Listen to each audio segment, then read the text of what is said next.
Então, vamos aqui resolver alguns exercícios para fixar mais a matéria que está sendo abordada.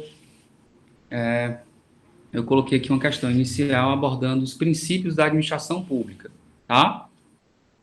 Qualquer interrupção, fiquem bem à vontade. Eu já trouxe assim, bem destacado com os equívocos das questões, para que facilite. Mas é bom que vocês podem verificar onde é que erraram, né? Quando eu passei antecipadamente o exercício. Então, a respeito dos princípios, né? É correto afirmar se aplicam às entidades integrantes da administração indireta, exceto aquelas submetidas ao regime jurídico de direito privado? Falso. Os princípios da administração se aplicam a todas as entidades da administração indireta, tá?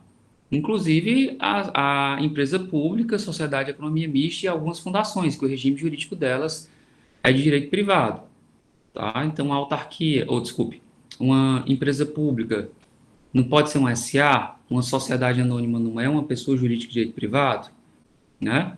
Uma sociedade de economia mista, que necessariamente é um SA, ela também não é uma pessoa jurídica de direito privado, então, mesmo assim, a ela se aplica os princípios da administração pública. É claro que, para a sua atividade fim, se for uma pessoa jurídica de direito privado, integrante da administração pública, tá?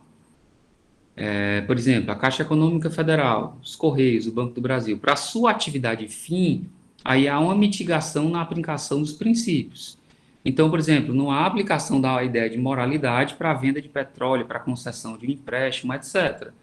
Porque isso é uma relação privada, é aquilo que eu falei para vocês que era um ato da administração, né? Não é um ato administrativo. Ok? Então, tenham cuidado. Se, assim, não tivesse outra questão claramente correta, você poderia pensar nesse item, tá? Mas vamos para a letra B. Os princípios possuem uma ordem de prevalência, situando-se em primeiro lugar os princípios da legalidade, supremacia do interesse público sobre privado? Não, não há uma ordem entre os princípios, tá? Eles têm que ser aplicados como se fosse uma espécie de unidade de princípios e é feita a compatibilização, a ponderação entre eles. Não há preferência, a legalidade vale mais do que a moralidade, não. Ok? Letra C, o princípio da eficiência, com o advento da emenda constitucional número 19, que foi o que ele entrou, né? E ele ganhou assento constitucional. Passando a sobrepor-se sobre os demais princípios, é uma complementação da letra B, não se sobrepõe, não tem prevalência de um princípio sobre o outro, tá? Os princípios se aplicam em igual medida, de acordo com as ponderações determinadas pela situação concreta, a todas as entidades da administração direta e indireta. Resposta correta, letra D. Então, está em contradição a letra A ou a letra D. Você marcaria ou uma ou a outra, né? Mas se aplicam a todas as entidades. E letra E, o princípio da moralidade é um princípio prevalente. Então, enfim, não está difícil, né? A questão, isso é questão de concurso. Tá? Porque ou você marca a B, a C e a E juntas, que as três estão falando a mesma coisa, ou você marcaria a A e a D, A ou a D, que uma está em oposição à outra. Então, você já excluiria aí três itens, ficaria entre a A e a D. Ok? Segunda questão. De acordo com o princípio da publicidade, né? Pode haver sigilo de informações administrativas quando tal for imprescindível à segurança do Estado e da sociedade. Correta. A letra A. Sim, pode ter sigilo. A lei do acesso à informação diz que pode ter sigilo. Por exemplo, eu falei isso para vocês. Uma delegacia de polícia. Eu posso enviar um ofício para o delegado perguntando quantas balas, quantos policiais estão lá? Não. Isso é sigilo do Estado, tá? Então, agora sim, quando a administração pública impõe sigilo, essa imposição de sigilo ela pode ser declarada nula, como está sendo o caso do sigilo do processo disciplinar do general Panzuelo. Vocês estão acompanhando, né? Que o Exército declarou sigilo por 100 anos do processo disciplinar dele. Para mim, isso é completamente arbitrário, tá? e possivelmente alguém vai recorrer ao Poder Judiciário para declarar nulo esse sigilo que foi declarado, tá? Ou talvez até conseguir anulação desse processo disciplinar, ok? Porque não é assim, ah, eu sou professor da UFC, um aluno recorreu da prova e eu disse assim, aí dentro, macho, não tem direito a corrigir não, coloca isso no recurso, declara sigilo por 100 anos. Poxa, julga improcedente, só comunique que foi improcedente e declara sigilo por 100 anos. Já pensou? É muito bom, né? A administração decreta o sigilo e fique e abaixa as orelhas. Não é assim que funciona, tá? Letra B. É proibido constar nome, símbolo ou imagens que caracterizem promoção pessoal de autoridades ou servidores públicos em divulgação de atos, programas ou campanhas de órgãos públicos. Olha, essa assertiva ela está correta. O problema é que o enunciado da questão é de acordo com o princípio da publicidade. E eu falei para vocês que isso aí é manifestação da impessoalidade, tá? A proibição de ter promoção pessoal é uma manifestação do princípio da impessoalidade, tá certo? Então, por mais que isso caracterize uma publicidade estatal, mas isso é uma manifestação da impessoalidade, um dever Professor, de impessoalidade. eu Pois tenho não. uma dúvida quanto a isso. A prefeitura da minha cidade, às vezes, faz uma publicação no Instagram e sobre alguma ação que ela fez, por exemplo, consertou a pista que estava cheia de buracos. Aí ela coloca assim, a prefeita, tal, tal, juntamente com o secretário, não sei quem. Isso fere o princípio da impessoalidade? Não, né? Agora, se todo dia sai a prefeita, a prefeita, a prefeita, a prefeita, a prefeita, a prefeita, isso é uma promoção pessoal, no meu entendimento, porque o canal institucional está servindo para tão somente divulgar o trabalho pessoal de uma figura, que é o prefeito. E o município ele é muito mais do que um prefeito, tá? Pensa do município, quantos serviços de saúde, de educação, de transporte, de segurança são prestados. Aí só a prefeita que faz, é só ela, né? Então, agora sim, se esporadicamente, né? Ah, toda semana tem o nome da prefeita, tudo bem, mas toda semana tem diversas outras ações do município. Bom, e se não houver um destaque assim da prefeita, dizendo, ah, o município inaugurou a escola tal. Essa é o título. O município inaugurou a escola São José da Silva. Aí lá no texto coloca, foi inaugurado no dia 16 e tal, a escola de São José da Silva, no bairro tal, estavam presentes na inauguração, o diretor da escola, o prefeito do município e tal. Isso aí é mais um caráter informativo, tá bom? Não vai. Agora, se você for ver, a prefeitura inaugura escola, a foto da prefeita. Prefeitura inaugura creche, foto da prefeita. Prefeitura faz convênio com o município, é o prefeito assinando a mão do outro prefeito. Ou seja, isso é promoção pessoal. Letra E.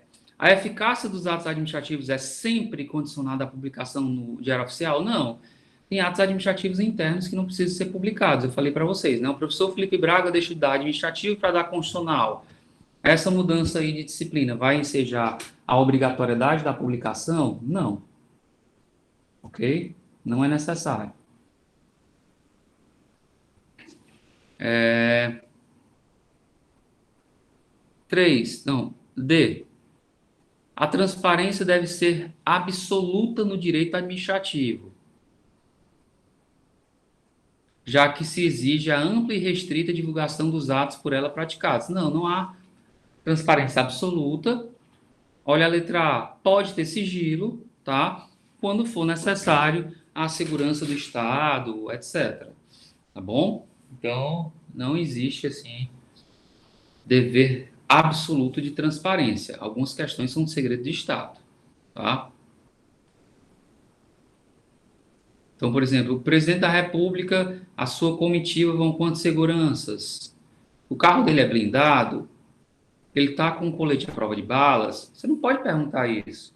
Isso é questão de segurança do Estado, ok? Terceira, A assertiva, que os atos e provimentos administrativos são imputáveis não ao funcionário que os pratica, mas ao órgão, o órgão ou entidade administrativa em nome do qual age o funcionário, né? É qual o princípio? A impessoalidade, tá? Ou então seria manifestação daquela teoria da imputação que eu falei para vocês, né? Se eu estivesse falando de órgão público e tal, tá? Mas não é eficiência, não é moralidade, não é unidade, se faz até por exclusão, né? Não é razoabilidade, é impessoalidade. O Johanna, você tinha colocado que estava com uma dúvida, foi? Eu, na resolução da questão, expliquei a sua dúvida. Deu para entender quando eu expliquei? Ok. Então, vamos em frente.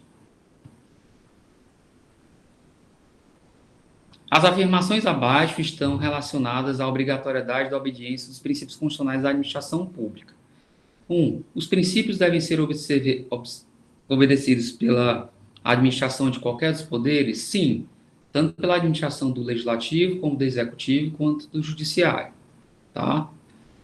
2. A obrigatoriedade de obediência destina-se à administração direta, não alcançando as empresas públicas? Falso. Já expliquei isso para vocês ao abordar a primeira questão, né? A terceira, todas as entidades estatais, União, Estados Federais e municípios, devem obediência àqueles princípios? Sim. Toda, não tem divergência, né? É claro que a União pode criar outros princípios da administração, o Estado pode ter os seus, os municípios podem ter alguns específicos, né? Por exemplo, no município de Fernando de Noronha, a proteção ambiental ampla, aí coloca lá um princípio administrativo, é o vetor da administração local. Então, pode criar lá um princípio da proteção ambiental ampla.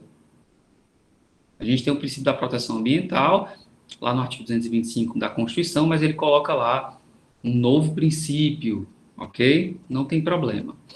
Professor, desculpa tanta pergunta que você falou em Fernando de Noronha e eu lembrei de outra dúvida que eu tenho há muito tempo. Fernando de Noronha antes era um território, né? Aí passou a ser o quê? Município do estado de Município, é? Pernambuco. Ah, tá. E aí a gente pode, a União ou não sei o quê, pode criar outro território? Porque era o único existente, né? Pode criar, sim, está na Constituição Mas assim, Federal. com base em quê? Para que criar um território? Na verdade, território é uma nomenclatura antiga, tá? Que foi desde a nossa primeira Constituição, de 1824, aí foi mantida em 1891, então tinha essa expressão território, que eram áreas pelas quais ainda não eram povoados, mas assim, tipo, a Constituição de 88, ela não é que ela permitiu, ela ainda previu a criação, só que esses territórios já tinham uma autonomia enquanto entidades municipais, então eles eram sinônimos aos municípios. E como a Constituição e o sistema jurídico brasileiro nunca impulsionou os territórios, eles caíram em desuso. Então, se hoje fosse feita uma nova Constituição, possivelmente não ia ter mais nem essa palavra território. É uma entidade que cai em desuso, tá? Não tem. E não vai mais ser criado.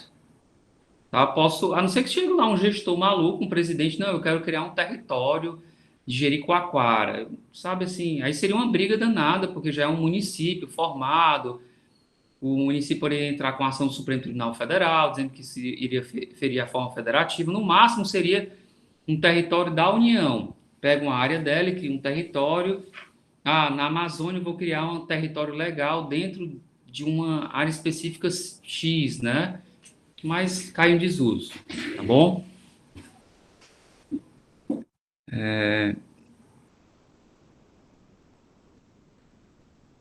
Quinta, pode-se afirmar que uma empresa contratada pela administração pública para executar uma obra não pode, em regra, interromper a sua execução e alegar falta de pagamento. Tá? Uma empresa, por exemplo, empresa de lixo, não está recebendo dinheiro, a Ecofor, né, que no município de Fortaleza recolhe o lixo. Se o município atrasa o pagamento, ela não pode deixar de recolher o lixo. A gente vai ver isso quando for abordar contratos administrativos. Isso é manifestação do princípio da continuidade. Ela está prestando um serviço público, os serviços públicos não podem ser interrompidos, tá? Não podem ser interrompidos, ok? Sexta, pessoa jurídica de direito público. Então, aí já tira sociedade de economia mista e empresa pública, né? Dotada de patrimônio próprio, tira órgão público, que órgão não tem patrimônio próprio. E também não é pessoa jurídica de direito público. Órgão não é pessoa jurídica, não tem personalidade jurídica. Então, facilmente você mataria a questão aí, né? Criado por lei, então já tira todos os outros. Órgão público é criado por lei, mas sociedade de economia mista e empresa pública são autorizados por lei. Não é isso? Para desempenho de serviço público descentralizado. A definição é de autarquia. Tá? A imposição de celeridade. A imposição de que o administrador público e os agentes públicos tenham sua atuação pautada pela celeridade, perfeição técnica e economicidade traduz no dever de eficiência. Tá? Dever de agir, né? Não deixa de ser um dever de agir, né? Mas, assim, a questão jurídica, né? Eficiência está bem mais correto aí. Tá bom? VOF. Professor, a prova poderia vir com gabarito? Poderia, mas não vai vir, tá bom? Terceira.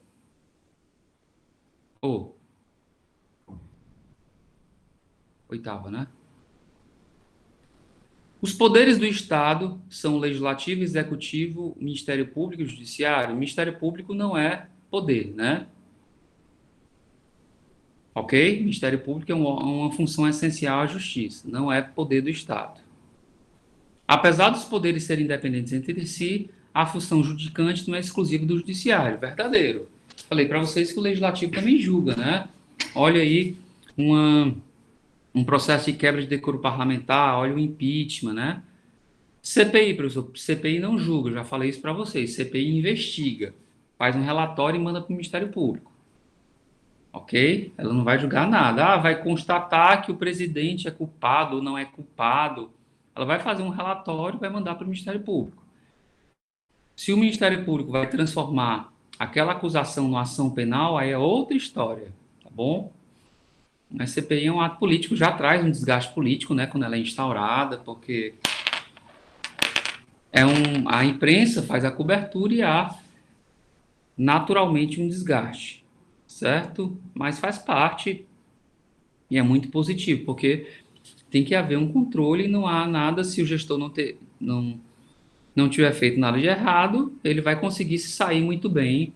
Pelo contrário, uma CPI é até positivo para a sua imagem, tá certo? A CPI, sei lá, a CPI do BNDES.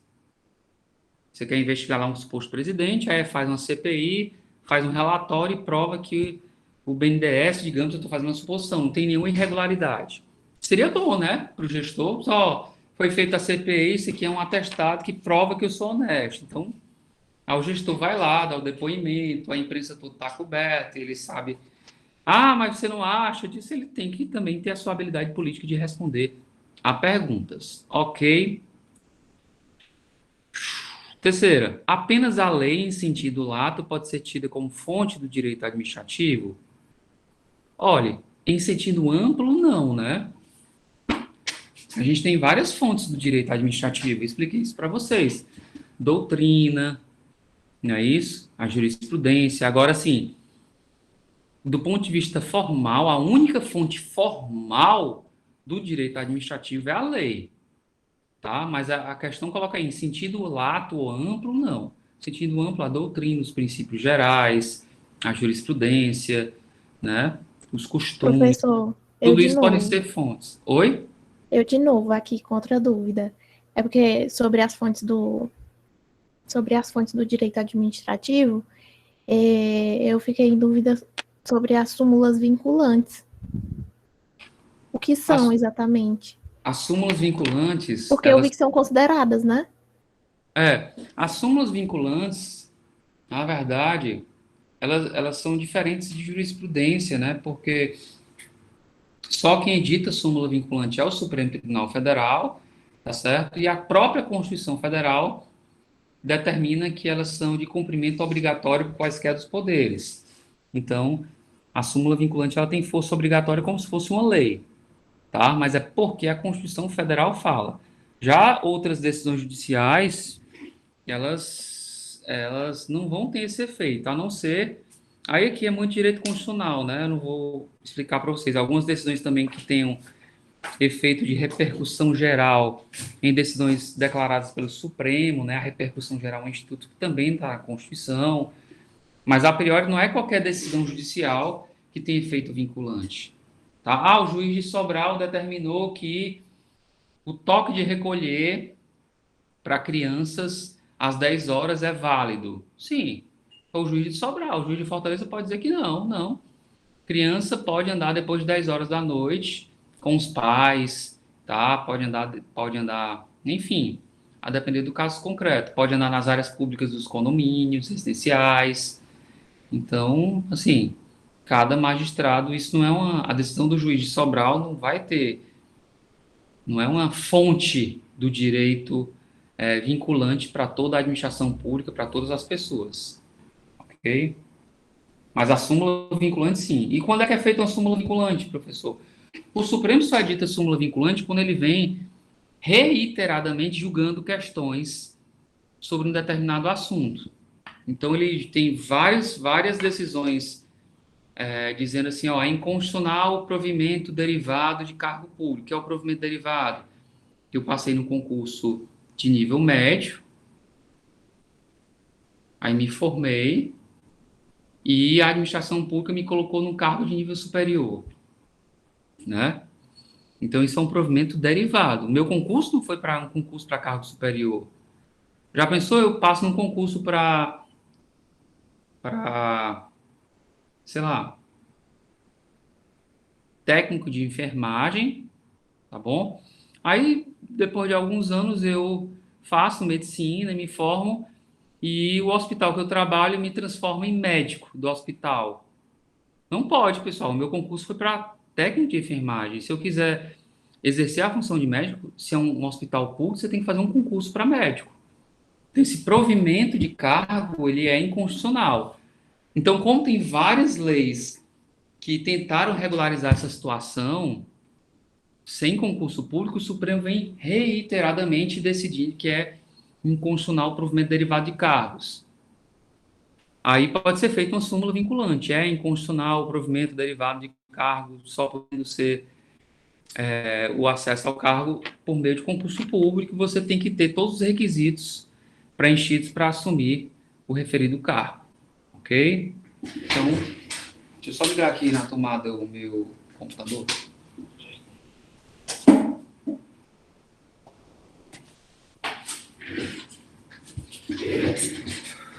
É isso. 4. A administração direta abrange todos os órgãos do Poder Executivo, excluindo-se os órgãos do Judiciário e do Legislativo? Falso. Todos os órgãos dos três poderes. Tá?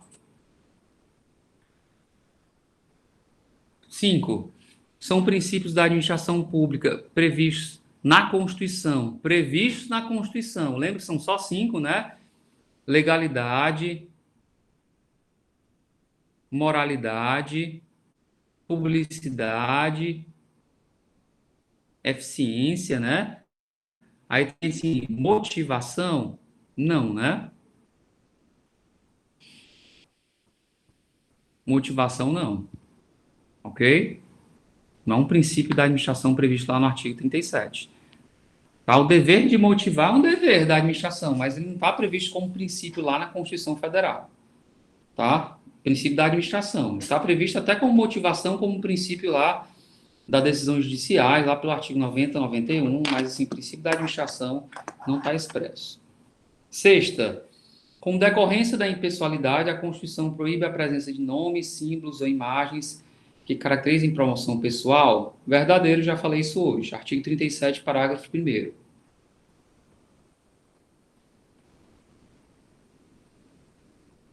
parágrafo 1º, agora eu me esqueci se é parágrafo 1º ou é parágrafo 4º, não lembro. Enfim, é no artigo 37.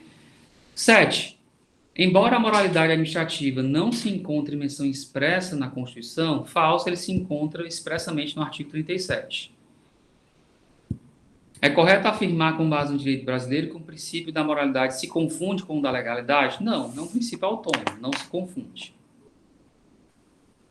Professor, pode só repetir o que é direito positivo? Direito positivo é o direito que está positivado, escrito nas leis, tá?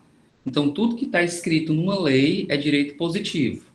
Porque tem direito costumeiro, tá certo? Então, por exemplo, é costume as pessoas ficarem na fila. Faz parte do nosso direito, faz parte do nosso costume, mas não está escrito na lei. Você precisa ficar na fila, tá bom? Ou então uma jurisprudência. Uma jurisprudência não é direito positivo. Ele não está dentro de uma lei. Jurisprudência é uma decisão judicial. Decorre de decisões judiciais, aliás. Ok? Então, isso não é direito positivo. Jurisprudência são decisões dos tribunais. Tá? Direito positivo é aquilo que está escrito na lei, que foi feito pelo legislador. Foi transformado em lei, Constituição, em medida provisória. Isso é o direito positivo. Considere que Platão, governador do estado, tenha nomeado seu irmão, Aristóteles, engenheiro, né, para o cargo de secretário de Estado. Pressupondo que Aristóteles, com todos os requisitos para sua nomeação, conclui-se que ela não vai de encontro ao posicionamento do Supremo, em recente julgado que fala de nepotismo, verdadeiro. Tá? Isso não é nepotismo, a nomeação de parente, quando ele se trata de nomeação para cargo político. Tá? Para os demais casos, por exemplo, teve um deputado estadual aqui, bem, enfim, sempre aparece na mídia o cara, né, nomeou primo, dia desse, né, enfim, foi declarado, aí o Ministério Público está abrindo ação de improbidade, tá certo? Porque você não pode contratar parentes para ser cargo de assessor, bom? Mesmo no Poder Legislativo, no Poder Judiciário, o juiz não pode nomear o filho dele, que é estudante de Direito, para ser estagiário. Isso é nepotismo, tá? Agora, se for para cargo político, que só são de secretário de Estado ou de ministro, aí pode. Mas aí, no caso, professor, é porque, nesse caso, ele tinha competência, aparentemente, para tal, ou não necessariamente? Ele podia não ser da área, por exemplo. Poderia não ser da área. Também não teria problema. Não tem problema. Um exemplo são os ministros, né? Isso. Do Brasil. Mesmo.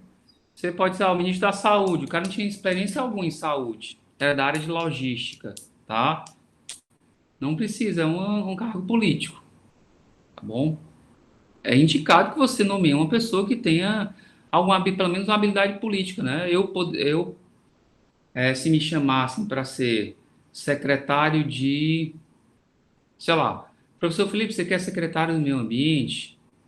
Meio ambiente não, que eu já fui professor de direito ambiental. Você quer ser secretário de segurança? Aí eu posso falar, governador, seria uma honra, tá bom? Mas assim, eu não tenho experiência em segurança, eu nunca desempenhei um cargo policial e tal. Conheço as normas de segurança da Constituição Federal, já escrevi sobre isso, mas saiba que do ponto de vista de planejamento criminal não é minha especialidade. Se você me nomear, saiba que eu vou estudar, eu vou entrar em contato com autoridades, vou fazer o meu maior esforço, mas não é minha especialidade. Não, tudo bem, eu confio em você. Beleza. Ok? Eu quero uma pessoa que não tenha processo criminal, eu quero uma pessoa que saiba conversar com um jornalista, eu quero uma pessoa que não pegue ar numa briga, que se for provocada, aí beleza, é comigo mesmo. Vamos lá. Ok? Pode. Nomeação política. E digamos que eu seja irmão do governador, né? Que não sou. Pode o administrador público, em situações específicas, excetuar a aplicação do princípio da publicidade? Pode. Eu falei para vocês, no caso de sigilo, aí excetua-se, não aplica lá o princípio da publicidade. Sigilo do Estado, sigilo né, da repartição pública como um todo, o sigilo das pessoas que o Estado está tutelando, tá bom? Então, por exemplo, eu quero a foto, eu quero um vídeo que foi feito no presídio, da cirurgia do preso que estava sem roupa. Isso é uma questão íntima da parte, não é para divulgar essas coisas.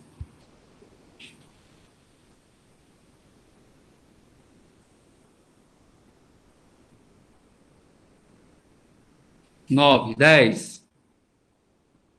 A União, os Estados e o Distrito Federal e os municípios são entidades soberanas? Não. Tem soberania o Estado e o município, tem soberania a República Federativa do Brasil. Elas possuem autonomia política, administrativa e financeira, mas não são soberanas, são autônomas. A descentralização administrativa ocorre quando se distribui competências materiais entre unidades administrativas dotadas de personalidades jurídicas distintas? Sim. Se descentraliza para outras entidades que tenham personalidade jurídica distinta. Se for dentro da mesma pessoa jurídica, isso aí é desconcentração e não descentralização. Quando determinado ministério, visando ganhar agilidade, outorga as suas funções para ser executada por uma fundação, ou seja, é para uma outra pessoa jurídica, isso não é desconcentração. Agora, se o ministério, visando ganhar agilidade, outorga suas funções para outros órgãos dentro do mesmo ministério e tal, ele ramifica aí seria uma desconcentração. Ramifica a sua atuação, se subdividindo, aí seria uma desconcentração.